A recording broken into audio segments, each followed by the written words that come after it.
So if you looked at the little video where we were talking, I was trying to show you a version of a cable row, but I was pointing it out on the skeleton because we were trying to look at how your rib cage, your muscles on the back part of the shoulder, how all these things influence your strength and how it changes dramatically throughout something like a rowing exercise. But how the resistance when we're using a cable or a dumbbell actually gets tougher as you're getting weaker. And we talked about the problems with that. So I want to go over here and look at this machine.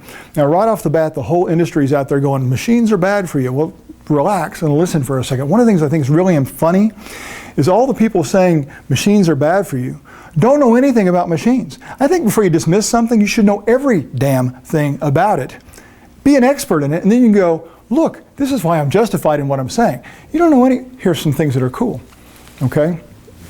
That weaker position back here due to mechanical changes and length of muscle changes, both, this thing allows for some of that. It gets closer to, here's the thing, as I sit on this machine and pull it back, these pieces designed in the machine, this cam, this change right here between this belt and this axis, this thing we call a moment arm that you don't need to worry about, don't let that be a hiccup in listening.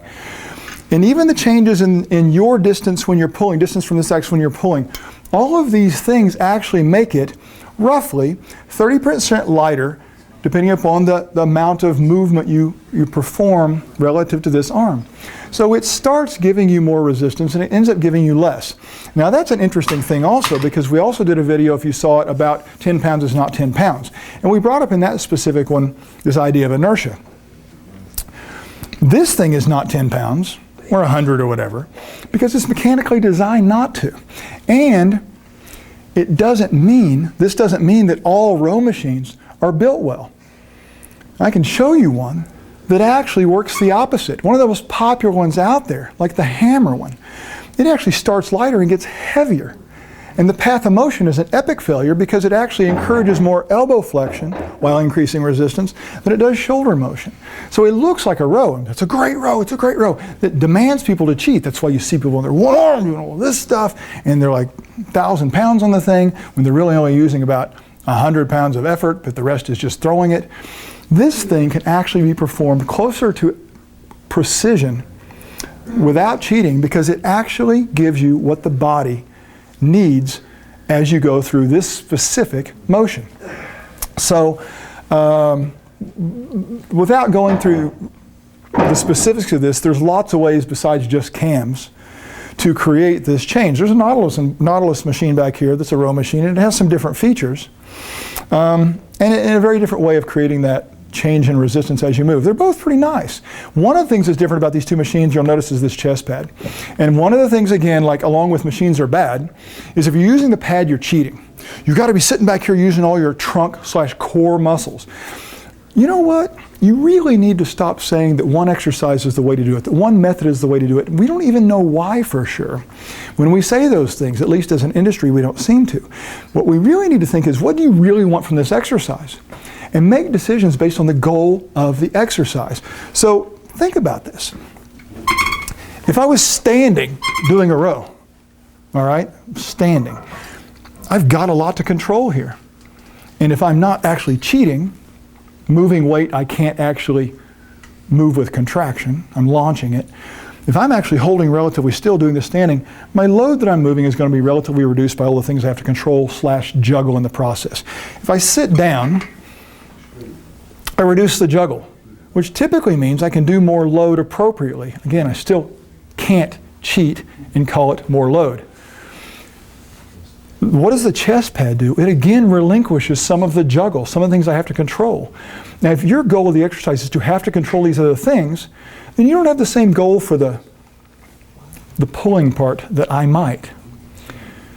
But if my goal for the pulling part is to not have to worry about this stuff as much and focus more on the shoulder muscles and elbow muscles that are associated with this thing, then this is a great tool.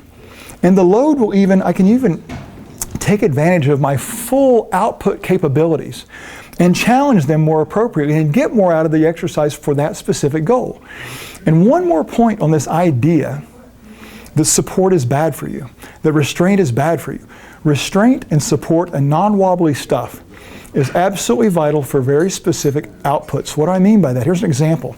Do you know why marathon runners at the beginning of the race don't need starting blocks and they don't need track spikes for all those miles? Because their initial output doesn't demand something to push against. Let's talk about sprinters.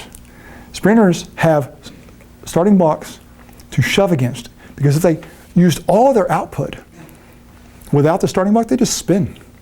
Friction would be overcome and they wouldn't move. And how do they keep using their explosive nature and conditioning and skill?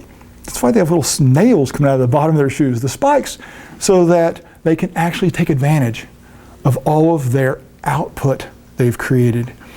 Because without those two things, they're going to have to down-regulate their maximum output because they won't actually go anywhere.